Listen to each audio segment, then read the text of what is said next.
Imeonekana kuwa baadhi ya madereva na matingo wa daladala wananyanyasa abiria kuingia na mizigo ama watoto kwenye gari zao. Akizungumza katika ukaguzi maalum wa kuziondosha changamoto wanazozipata abiria katika mwezi huu mtukufu wa Ramadhani katika kituo kikuu cha mabasi kwa Nyanya Chuini kisiwani Unguja. Akizungumza katika ukaguzi maalum wa kuziondosha changamoto wanazozipata abiria katika mwezi huu mtukufu wa Ramadhani katika kituo kikuu cha mabasi kwa Nyanya Chuini kisiwani Unguja, mwenyekiti wa kamati ya ulinzi na usalama wa shehia ya Chuini, Sheha wa Chuini Muhammad Sheakheri, anasema hichi cha mwezi mtukufu wa Ramadhani abiria ni wengi, hususan sisi Waislamu, na kwa sasa tuko katika 10 la mwisho katika mwezi mtukufu wa Ramadhani.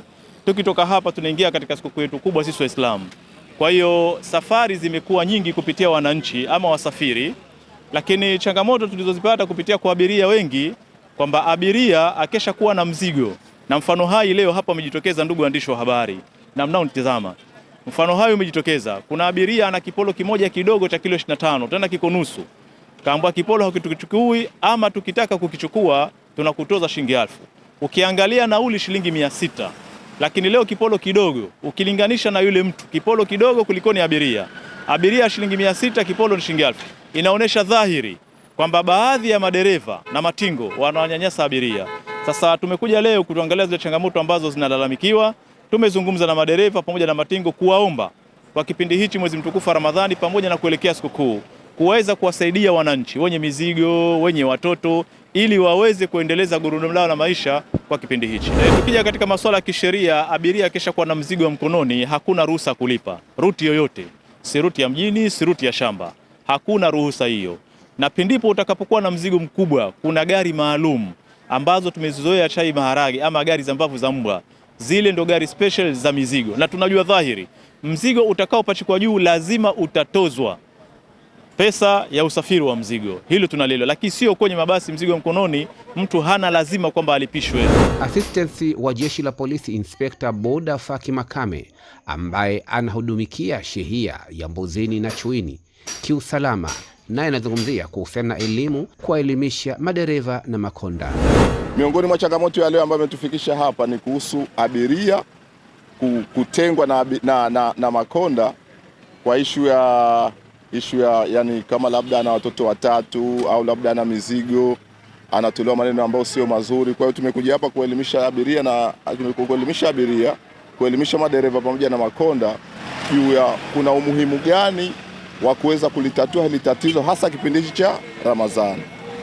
Kwa hiyo all in all tumewafahamisha madereva kuhusu taratibu za uendeshaji wa magari, kwamba wajue kwamba wamebeba dhima kubwa sana.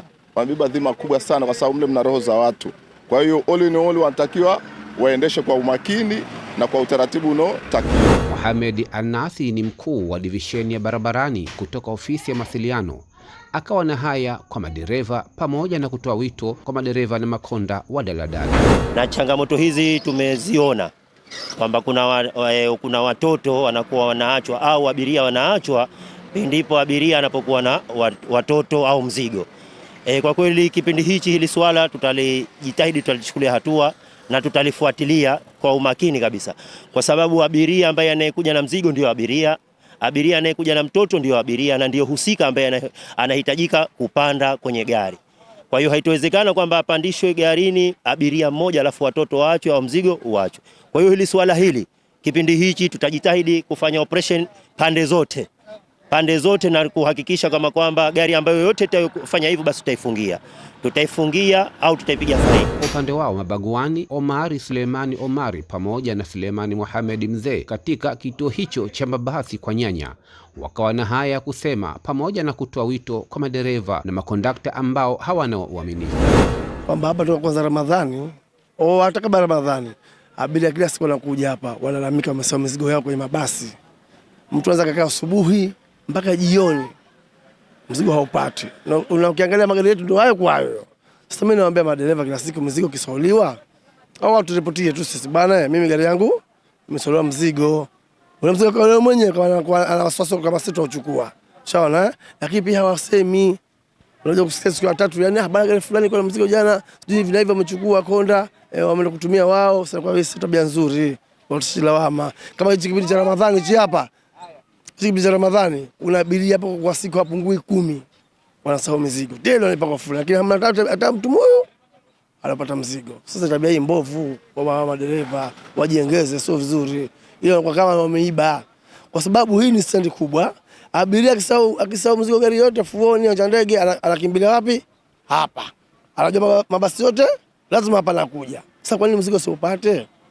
Kwamba hapo unakuwa ile imani ya konda na dereva kuja kusema tuko sisi viongozi. Bana kuna mzigo umesauliwa huu hapa. Sawa mwenyewe akija mpeni taarifa kama gari yako imesauliwa mzigo, lakini hawatoi. Na mimi nahakikisha mzigo kwenye gari na kuwemo. Sawa kwa imani mbaya sana. Mimi kama mimi nawaambia tu wasone imani hapo. Wasone imani yani isipunguke kwa vitu ambavyo sio vyao. Kwa dhuluma ya mtu sivyo vile. Wajitahidi wasawazishe mizigo akija bana, kama sisi mabaguani tupo hapa na hao ambao wanasahau mizigo lazima sio tufuate. Bana sisi baguani hapa. Haya. Kesi yangu bana hivi na hivi na hivi. Haya kaa hapa. Kile ukiuliza hamna. Sasa tuambie hao bana wasawazishe sana. Makonda wangu, madereva kuhusu mizigo na wanafunzi, hilo tutashughulikia na jitahidi kwa hilo. Na kwa sasa tunaomba tu kwamba hao askari na wao wasione kwa kipindi hichi, watu wastahimilie kwa kipindi hichi kwanza, ili watu wanapopanda katika watoto wanakuwa ni wingi kwa kipindi hichi. Kwa hiyo kuna stahimili, na pia sasa wasiwe na kwamba wabuguzi ama nini tukazidisha abiria yule ya 3 ama wanafunzi wamezidi wakapiga mbungo nini. Kwa hichi tunaliomba ili nalo washughulikie kipindi hichi, tunaombeni hilo inshallah. Baadhi ya madereva wa daladala wakawa na haya kuhusiana na tuhuma dhidi yao. Hapana, abiria tunawachukua. Changamoto, unajua kila njia na changamoto yake. Hasa kwetu si abiria wanakuwa wapo sometime ndio hivyo, lakini kwa sema swala la kuacha abiria hamna kitu kama hicho. Abiria tunajitahidi. Mimi bana, changamoto yetu kubwa la kwanza askari. Tunalazimishwa makosa ambayo hata hayastahili. Wanaweza kakaa sehemu moja kwamba wapo kama 3 4 akajivuta tu hapa na pale, na ushamwambia mimi mwenzako kashaniandika wale pale na abiria ndo wale, lakini anakuambia mimi nipo kazini na hii ni kazi kama kazi nyingine. Wanatudharau sie kazi zetu. Na vile vile ukiangalia sema safa yetu mbali sana, maili kubwa kutoka Fuoni mpaka Bububu huko ni maili kubwa, lakini nauli ndogo. Mtu unaweza kumchukua huko akakwambia bana shilingi 500 tukachukuliana, lakini askari haelewi. Na la 3 vile vile ilikuwa tunaomba kitu kimoja, kwa sababu ukiangalia wenzetu da na sie ni kitu kimoja, ani nchi moja. Lakini tukiangalia vipi kule wanaambiwa kwamba mlango tufunge, huku mlango unakoko wazi. Kwa nini na sisi tusiruhusiwe? Na ukiangalia watu ni wingi lakini magari kidogo. Vile vile ukiangalia jioni akigoko wao barabarani anakuambia chukua, tuchukue vipi wakati asubuhi mnatukamata? Baadhi ya wananchi na ndiyo abiria wanaopanda kwenye gari wanaelezea changamoto zinazopata kwenye magari ya abiria pamoja na kutoa wito. Mwenyezi Mungu alhamdulillah rabbil alamin. Mimi naitwa jina Khamis Omar Saif maarufu Bab J, mkazi wa Kwanyanya hapa Chuini. Moja ambalo tulokuja hapa linalotuhangaisha na kulinungunikia vizuri zaidi kwamba habari ya usafiri wa abiria. Abiria sasa hivi kwanza ni mfungo wa mwezi mtukufu wa Ramadhani ambao tunaomalizia, unakuwa una jamii yetu na zaidi ya Kiislamu tunakuwa ni kwenda kuhitaji mahitaji makubwa zaidi mjini, na usafiri wetu ni wengi wao najua kama ni wanyonge ambao tunakwenda kutafuta mahitaji ya watoto, na utakuta mtu anachukua kama watoto 2 3. Unajua sisi hatuna vigezo vile kwamba huyu atakuwa anapima anavaa namba ngapi na mangapi. Unatakana lazima uchukue watoto uende lakini ukifika katika huduma ya usafiri zaidi hizi gari za daladala za shamba kwamba utakuta mtu anawatoa wale watoto, na mtu hawezi kumwacha mwanawe ili ende kwenye safari ende naye mtoto mmoja. Hilo haliwezekani. Lazima achukue watoto wake aondoke nao aende kule. Lakini sasa hivi umekuwa hawa konda, na zaidi mimi siwezi kumlaumu dereva kwa sababu dereva yeye kazi yake kushika usukani, lakini huyu konda huyu kushusha hawa abiria. Na changamoto za gari za Mangapwani, Bumbwini kwa Muki. Unapotoka huko na mizigo yako, hii Ramadhani unapata kiftari mwenyewe angalau ndizi. Changamoto ambayo ipo tukiingia kwenye magari kama tunaenda mjini, tukifika kwa nyanya basi lazima ile mizigo utashushwa ili wao wajaze hopa ili wapate abiria wengi.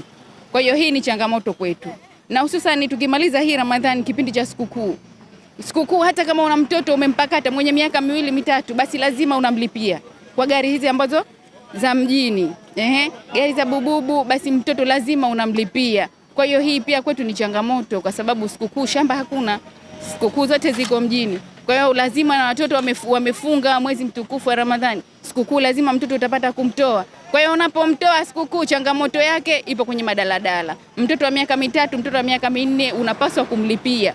Kwa hiyo hii kwetu pia ni changamoto. Daladala kusema kweli wanatunyanyasa, wanatuonea. La kwanza, kama sisi wananchi wa Chuini Mawimbini, tukipanda gari za shamba tukienda mjini tunachukuliwa, tukitoka mjini kuja shamba tunaambiwa hatuchukuliwi. Mwisho watu kituo cha mwanzo kinaanza kuchukuliwa cha Penisini. Kwa hiyo sisi tukapanda daladala gani? La kwanza. La pili, kwenda na kurudi, mtu kama hivyo unaenda zako sokoni, unaenda zako safari, mwenyewe umegawa kizawadi, mwenyewe umebeba, unaambiwa kwenye gari usiingie nacho. Ukaingie nacho wapi? Mfano mdogo ndo kama hapa ametokezea, mmeyaona waandishi wa habari wenyewe. La tatu, wanafunzi asubuhi wanapokwenda maskulini wananyanyaswa, wanapigwa, wanashushwa, tunakuwa tunayaona wenyewe wananchi. Tunaomba viongozi wetu hili suala lichukuliwe sheria. Daladala kusema kweli wanatunyanyasa, wanatuonea. La kwanza, kama sisi wananchi wa Chuini Mawimbini, tukipanda gari za shamba tukienda mjini tunachukuliwa, tukitoka mjini kuja shamba tunaambiwa hatuchukuliwi. Mwisho watu kituo cha mwanzo kinaanza kuchukuliwa cha Penisini. Kwa hiyo sisi tukapanda daladala gani? La kwanza. La pili, kwenda na kurudi, mtu kama hivyo unaenda zako sokoni, unaenda zako safari, mwenyewe umegawa kizawadi, mwenyewe umebeba, unaambiwa kwenye gari usiingie nacho. Ukaingie nacho wapi? Mfano mdogo ndo kama hapa ametokezea, mmeyaona waandishi wa habari wenyewe. La tatu, wanafunzi asubuhi wanapokwenda maskulini wananyanyaswa, wanapigwa, wanashushwa, tunakuwa tunayaona wenyewe wananchi. Tunaomba viongozi wetu hili suala lichukuliwe sheria. Uchaguzi uliofanywa na Sheha wa Shehia Chuini wa kuondosha malalamiko ya wananchi katika kituo cha mabasi Chuini utakuwa unafanywa mara kwa mara ili kuondokana na kadhia ya kuwanyanyasa abiria na wanafunzi. Mtazamaji wa KSHD TV, toa maoni yako kuhusiana na video hii. Pia usisahau kusubscribe, kulike, kushare na kucomment. Kutoka Chuini kilipo kituo cha mabasi kwa Nyanya kisiwani Unguja, Mwarabu Madi, KSHD TV, elimu ni hazina yetu.